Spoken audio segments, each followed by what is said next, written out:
Welcome to the Floral Shop podcast, where flowers and business blend seamlessly. Join our journey to uncover the secrets of elite event designers and get insights into the art of running a successful floral shop. Here is your host, Ziv Raviv.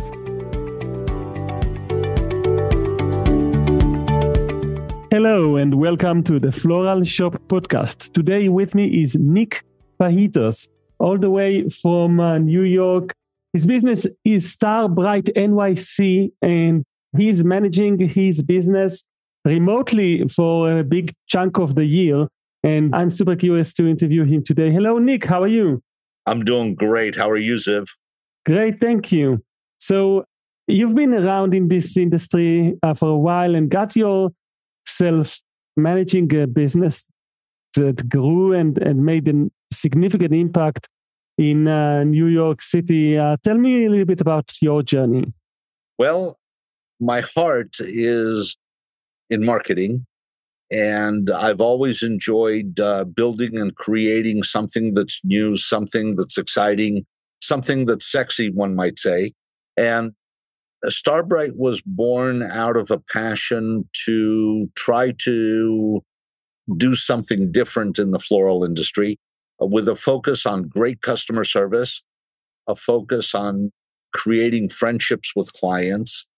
We call our customers clients because a customer is too transactional for us, whereas a client is a relationship and one that we build over time. And I'm proud to say that the experiment that we started 30 years ago is working, has worked. And we have a great family now of friends, clients, people who work with us, our teammates. It's just phenomenal. So you chose to do something different.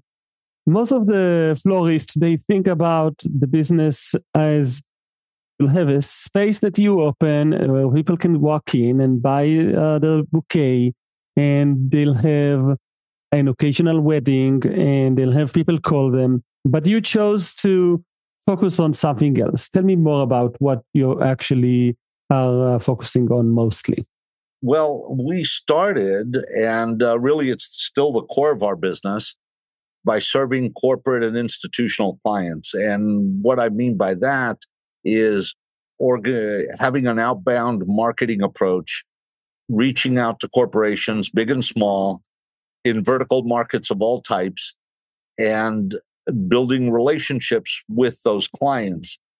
In most instances, like you said, the floral industry over the years has traditionally been an industry that has relied on walk-in traffic and outreach from the client side, or the customer side, as everybody else calls it, from the customer side to the florist.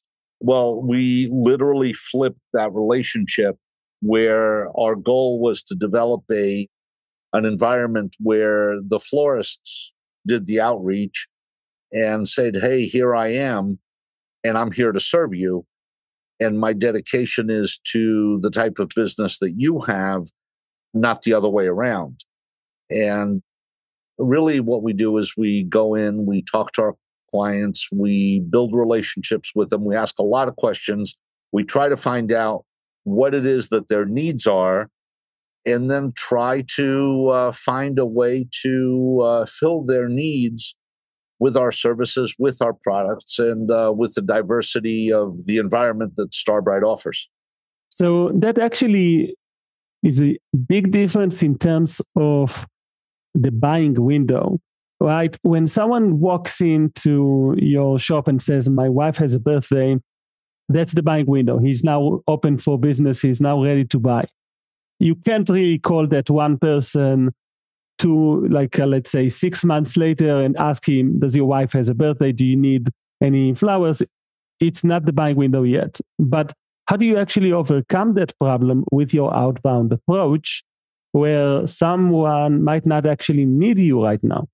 Well, that's okay. And we're not looking for an immediate sale. The goal of our marketing program is for people to know us and to remember us for when they do need us. And what you have to remember, what's interesting about the floral industry, is that we have one product, flowers, okay, that can fill many, many, many different needs. It could be a corporate gala. Okay. It could be the remembrance of the passing of an employee's relative or family member. It could be a celebration. It could be an anniversary. It could be a thank you to a client. It could be an apology. It could be any of a myriad of things that within the corporate umbrella, flowers are used for and are universally available. You walk into a shoe store and they sell one thing, shoes. Okay. And unless you want to put new shoes on your feet, there's no reason to buy shoes. Okay. It's a one function product. Whereas in the floral industry, when you think about it, we have one product that fills many, many, many different needs. And you may not have any of those needs right now. You may not be looking to have flowers delivered to your office, or you may not have a corporate gala coming up. That's okay. Okay. We're here for you. And the goal is to develop a relationship, to develop familiarity, and for our clients to give us one vote of confidence so that we can show them who we are, what we do, how we do it, and then build the relationship. We're not going to go from 0 to 200 overnight. What we will do is, as the needs arise, we want to be there. Oh, yeah, I remember so-and-so. I have that person's card, or I got an email a while back, or however the communication was made, usually using multiple platforms. And the whole theory is based on a saturation of branding so that when the need does come up, we're the brand that shows up. It's kind of like when you think of grabbing a dictionary, let me get my Webster's. When you have a runny nose, let me get my Kleenex. When I need flowers, yeah, there's that guy from Starbright who stopped by. Boom, we're there. So do you need anything special to show them so that they remember the name? Or is it more about the number of touch points? Well, it's a combination of things. The number of touch points definitely matters. Okay. In some cases, we go out of our way and we send samples. We will send materials, collateral, such as our press kit, our website, other material that we have that is important and viable and fits to that type of client in that type of situation. And the main thing is, and I should say this, and when I started the company, I literally started Starbright just as myself. I had nobody else next to me, and it was nothing more than an experiment. And back then, there used to be this thing called the Yellow Pages. And I would open up to a category and I'd say, gee, which categories might buy flowers?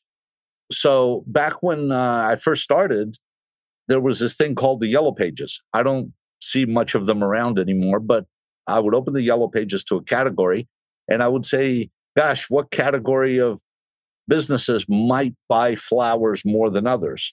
Who are my prospects? In a hypothetical world, I might pick banks. Okay. So I literally sat there in the bank category, going from A to Z, every single bank, cold calling and introducing myself. And that was really the way that the company started. I had a script.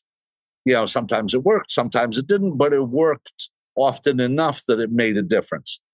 And that's how I experimented with the theory and what I had in mind. Now, our prospecting methods have become much more sophisticated than that. And we tailor each call to the possible prospect. And not only do we know a little bit about them in advance, we know who we're going to call, we know what we're going to say. And not only does it shorten the sales cycle, but it also develops a relationship much, much faster. And we have the opportunity to potentially work with somebody. Does it work every time? No, it's never that easy and it shouldn't be, but it works often enough that it creates a successful environment and we build on that success. Do you have like a point in time where you've done your touch points, you've done your connections, you've done your sophisticated connections where you call people, you're ready for the call, you've done your research, but at some point you give up because you've tried for 3 times, you try it for 5 times, you try, like, is there a magic number in which you decide to give up?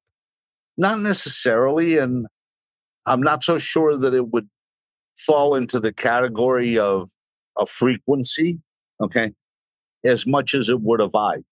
And it's an evaluation of our use of our time. The one thing that sometimes people do across all industries in sales, not limited to ours at all, is they forget that all marketing should be permission-based, okay? And it's very easy to get permission-based marketing because customers are generally not rude people. They like to be nice and they like to be welcoming. And the call might end with, I don't have anything right now, or we're very happy with who we're working with, and any of a number of things. It's not something that's interested. And the call might end with, that's fine, thank you very much. Is it okay if we stay in touch with you from time to time? Should your situation change, we'd love to be able to be there for you. And who's going to say no to that? Nobody. So you might change your approach. You might not call as frequently. And don't misunderstand, we don't barrage on people with phone calls. We're not going to sit there and call you every single week. Do you want to buy some flowers today? No, you don't. And I know that. And you're going to hang up on me. That's not the goal. The goal is to develop friendships and to develop trust. And a call might start with an introduction. Is it okay if I send you some information on our company, the work that we do, just so you have a little bit of an idea, a scope of who we are? And again, who's going to say no to that? And the next call might be, hey, I'm just following up last month or last week or whatever. I just want to make sure you got my information. Yes, I did. Thank you very much. It looks beautiful. Hey, is it okay if I stay in touch from time to time? By the way, in the meantime, if you get a chance and you want to stay in touch with us, take a look at our social media, our Instagram. I'd love to connect with you on my LinkedIn, so on and so forth. Our email newsletter that goes out weekly has 30,000 subscribers and is growing. We have over 10,000 people who are members of our loyalty program. That's growing. That's our, what you might call our gold club, our status elites. And we reach to them in a different way.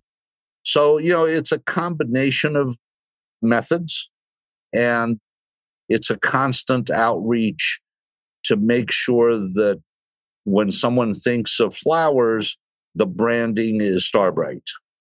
We want flowers in New York City and the word Starbright Floral Design, the phrase, to be one and the same. I don't want any separation between the two. And frankly, the deeper the penetration into that market through those methods eventually leads to a point where, frankly, you no longer need Google. I used to say, and I'm digressing for a minute, and I hope that's okay, but I used to say that, and we spent thousands of dollars going back to the Yellow Pages with full page ads in the Yellow Pages in the early 1990s. And what I said back then is, when somebody finds us in the Yellow Pages, okay, I never again want them to look for a florist in the Yellow Pages. They might as well just take their Yellow Pages, rip that entire category off, get it out of their way, and concentrate on whatever else they're looking to buy. I want Starbright to be that front and center. Well, today I say the same thing about Google. When you Google a florist and you find us, that's great, but I don't really ever want you to search for a florist in New York City ever again. And we want to be the brand that becomes synonymous with the phrase. You have such a strong relationship with your clients, and it's like multi-tiered, and it's like sensitive to permission-based marketing, and it's so focused on creating a relationship that is friendship, that is real, that it's no longer about call them 2 times, call them 7 times, call them like, here's what you say. It's the spirit of it is so important, and it works so well for you that you don't actually need to put any money into Google Ads or into advertising. That's correct. We, at the present, do not advertise at all in terms of paid advertising. Do we do paid marketing? Yes, but not in the traditional form of paid advertising. And I'll give you an example of some of how we might approach a marketing dollar. Okay. Yesterday, literally last night, we sponsored an event on Ellis Island in New York City for the Hospitality Sales and Marketing Association, which basically is the association of hotel marketers in New York City. This is everybody who sells hotel rooms or sells events at hotels or has anything to do with a hotel attended this event. It was the Summer Bash. We're members of HSMAI. And last night was the Summer Bash on Ellis Island. We got some great pictures. We did all the flowers. Obviously, it was an expense. Obviously, we didn't get paid for it. That's okay, because that to us is our Google dollars, if that makes sense. So now we're in front of an audience that at some point or another already knows us. There were 300 people there who are major players within the industry. They not only know us, they love us. To them, we are coveted. And, Starbright's here. Okay. And it's that flash memory. Let me take a picture in front of the Starbright taxi. You ought to see this taxi that we did. It's going to go up later today. Wow. A New York City taxi decorated with flowers and on Ellis Island. So all of these fun interactions that reinforce branding. It could be a nonprofit. We're big supporters of the Ronald McDonald House here in New York. A lot of other things that we do. We're going to take our advertising, our marketing dollars, and shift them somewhere where our industry does not spend any money. Okay. So if you think of somewhere in grade school or middle school, we were taught about this pyramid and the food chain, and you should be eating a lot of what's on the bottom of the pyramid because it's bigger, and then the pyramid gets smaller. Well, I think of the same pyramid, okay, except I think of how many people are advertising in the traditional senses, whether it's on social media, whether it's on Google, whether it's on whatever else. And that's the bottom layer of the pyramid. That's where everybody is. And as you get to the top of the pyramid, all the way up to the top point, there's fewer and fewer players. Okay. Well, I want to be at the top point of the pyramid where there's almost nobody else. Okay. Where I'm very well known. Okay. And I'm doing reinforced marketing. And that's kind of the evolution that we've taken over a 30-year period. And that's what happens when you one day, a long, long time ago, decide to pick up a phone, make a phone call, introduce yourself to somebody, and then just let the rest of it play out. It becomes a snowball. This is really a different mindset, a different approach. And what do you do when someone actually leaves the company and then they are in the role that they are in charge of working with providers, with service providers? Maybe they are in the HR, maybe they are the event person in that corporate event, but now they're leaving. So how do you tackle that? Well, employee turnover is our friend. It's really, I hate to see people move on, and I hope when they move on that they move on for good and it's successful for them. But at the same time, we have to remember that they left roots behind. And if those roots are deep enough, if they have assistants, if it's a department, if we're known within the organization, we can't be known only to one person and expect to succeed. So we've developed ourselves, okay, at the corporate level where the employee used to be, okay. Now they're moving someplace else. Well, guess what's going to happen on their first day at their new job? They're going to get flowers from Starbright, okay. We're thinking of you. We wish you the best of luck. It's not a sales call. Nowhere in that note does it say, please don't forget us. Okay. We're here when you need us. Nowhere in that note does it say, knock the other florist out and bring us in. Okay. But the implied message is, Mrs. Jones, Mr. Jones, this relationship is continuing. We have not forgotten you. Okay. We are your friend, and we look forward to hearing from you when the time is right. And guess what? Okay. All of a sudden, one corporate account became maybe 1.5, 1.25, became 2. The relationship will mushroom. And wherever there's turnover, we take advantage of that turnover. It's never a negative thing. Okay. I get phone calls, and this is a perfect example, or an email, and it could be something like, hey, Nick, I don't know if you remember me, but 5 years ago, we used to work together at blah, blah, blah. Okay. And I took some time off. I was on maternity leave or whatever the case is. And now I'm back in the workforce, and this is where I am now. And I'd love to work with you. I can't tell you how many of those we get.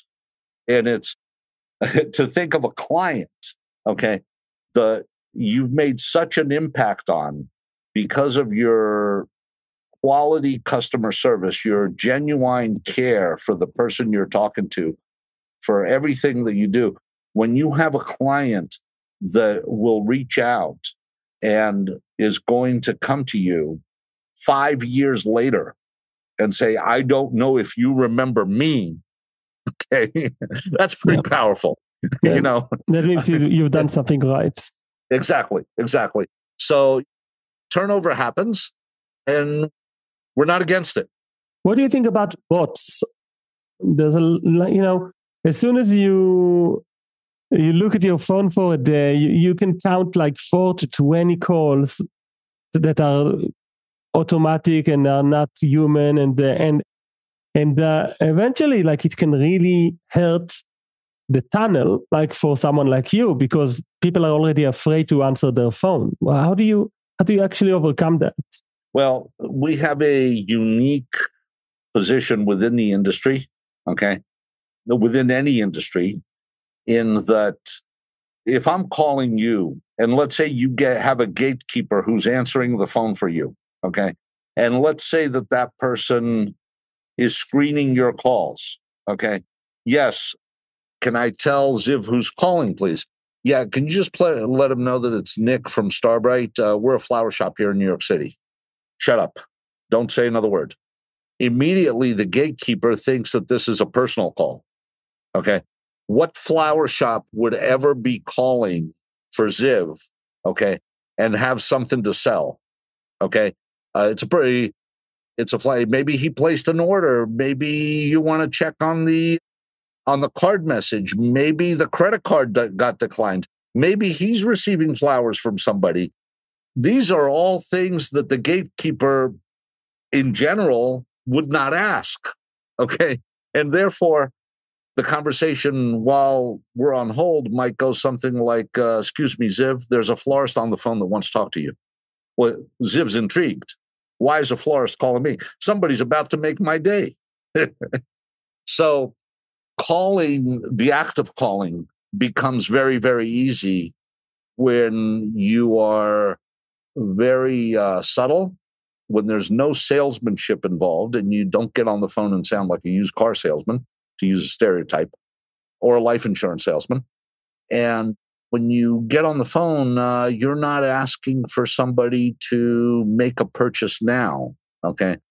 Would you please buy some flowers now? Okay. You'll never say that. What you'll say is, I'm looking to introduce myself. Okay. And I'd love if it's possible, if you have an opportunity to keep us in mind the next time you are thinking of a gift, or the next time you are thinking of sending out an RFP for a proposal for an event, or the next time you're talking to your team and committee about improving the decor in the office and having weekly flowers. Whatever the case is, we just want to be there, and we want it to be memorable. We want it to be non-threatening. We want it to be professional, and we want to sound confident when we're talking to our clients. As far as, just to go back to your question, because I think I answered a different question, kind of like the debate on TV last night. But what I think you were asking was about bots. And to be honest, I don't feel like they have a place in our day-to-day right now.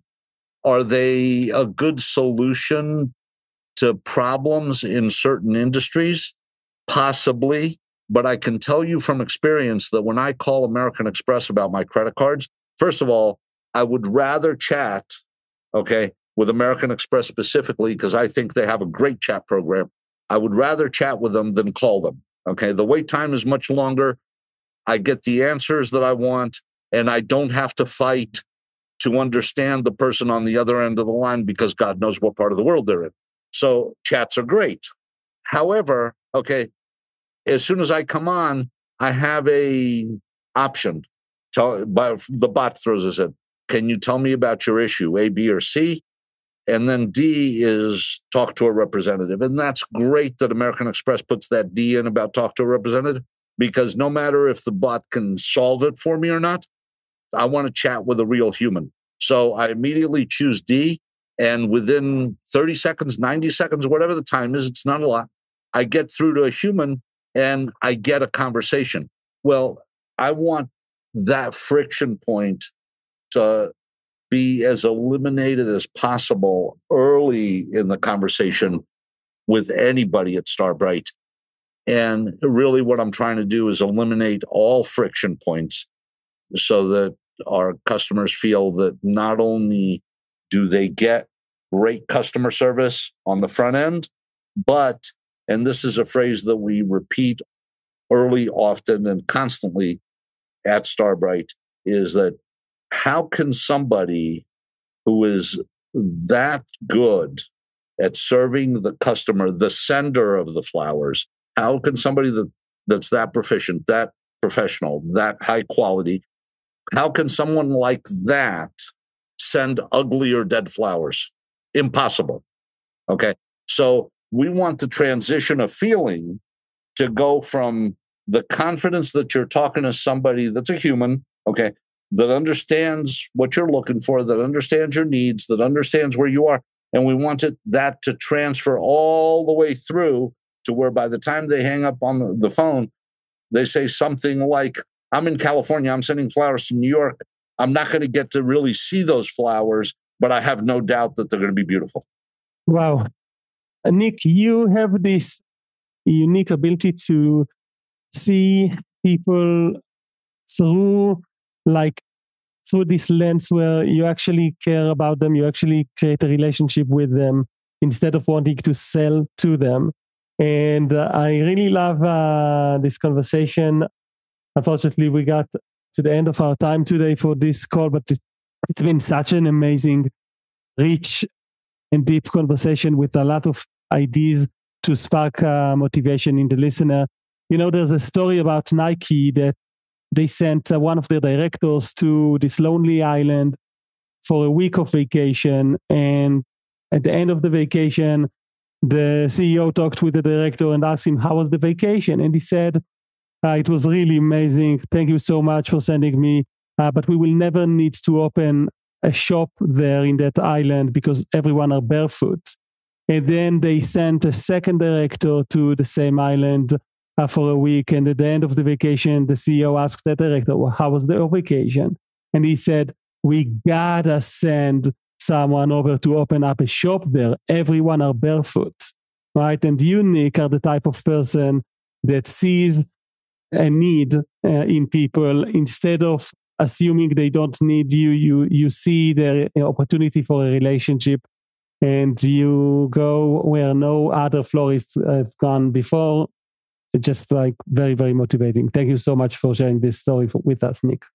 Thank you very much for inviting me, Ziv. It's been a pleasure, and I truly, truly appreciate both your time and your enthusiasm for what we do. Thank you. Thank you.